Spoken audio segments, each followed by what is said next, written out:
Şu anda piyasa bildiğiniz gibi altın talebi çok, yani alıcılar çoktur. Şu anda satıcı yok, düğünlerden dolayı çok alıcı var. Fiyat yükseldikçe millet daha çok altına yöneliyor. Yani diğer şeylere göre, dövizlere göre altın daha çok talep görüyor. Yükseldikçe millet daha çok alıyor. Onu diyebilirim. Ve daha da yükselecek. Bu şu anda bir durgunluk hali var ama daha da yükselecek. Yani altının ne zaman alınacağı tarih belli değil. Altın aldıkça ertesi gün daha da karlı çıkıyorsun. Çünkü fiyatlar hiç belli değil. Yerinde durmuyor. Bir günü tutmuyor, bir saati tutmuyor. Yani bugün alsan yarına daha iyidir. Şu anda altın gramı, bir gram altın 2380'dir. 22 ayar. 24 ayar külçe 2600 civarıdır.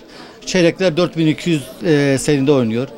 Bu şekilde fiyatlar oynuyor. Şu anda talep gördüğünüz gibi maşallah hani alıcılar çoktur. Hani bu diyebilirim. Hani sebebi nedir? Sebebi hani millet diyor ki paramı altına çevireyim. Yani karlıdır ya. Altın daha diğer şeylere göre daha çok prim yapıyor. Prim yaptığı için millet altına yöneliyor. TL olarak bırakmıyorlar. Yani sahte altın böyle herkesten alınmamalı. Çünkü piyasada millet altın yüksek olduğu için adam diyor ki bir tane sahte bilezik getirsem elimle para yapıyor, iyi para yapıyor. Onun için altın alırken çok dikkat etmek lazım. Herkesten almamak lazım. Güvenlik şeylerden alması lazım. Bu şekilde diyebilirim. Altın bu aralar çok fazla değişiyor. Bu İsrail ve İran meselesinden dolayı. Bunlar durursa altın da bugünlerde biraz daha güvenli bir liman olarak tekrar gün yüzüne çıkıyor. Düğün sezonu başladığından dolayı altın rağbeti var şu an.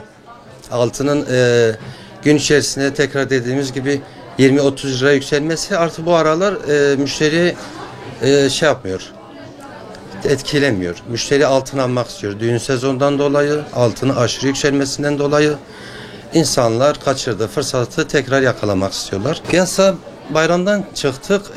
Birkaç gündür altın piyasası kapalı olduğu için altının hangi rakamlara gittiğinden haberimiz yoktu. Külçe altın olarak 2650'lere kadar dayanmıştı ama şu an 2550'lerdedir.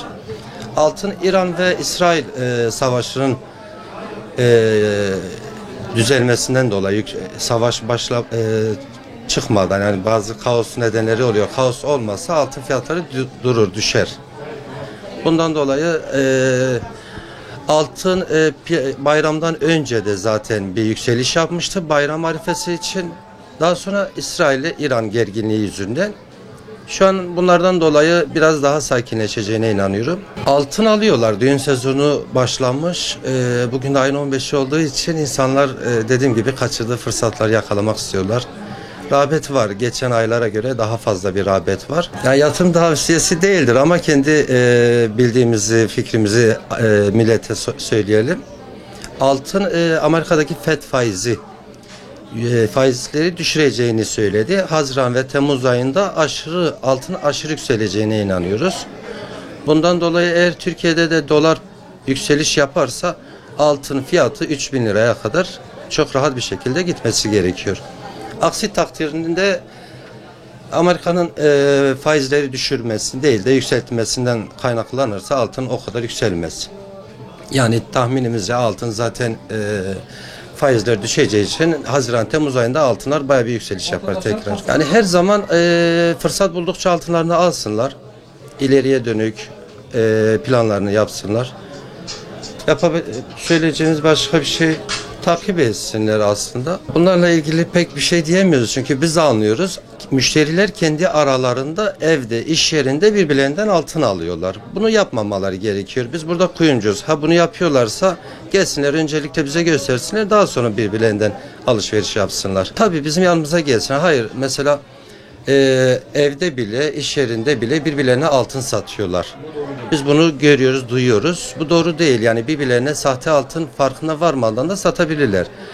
Eğer böyle bir alışveriş yapacaklarsa bize gelsinler. Biz görelim, ondan sonra birbirlerine satsınlar. Tabii bizim insanlar için, müşteriler için her zaman en iyisini düşündük. Onlar da bizi düşünsün. Altını altıncıda alınır. Nasıl ki tatlı tatlıcıda yeniliyorsa altını da kuyumcudan alman lazım.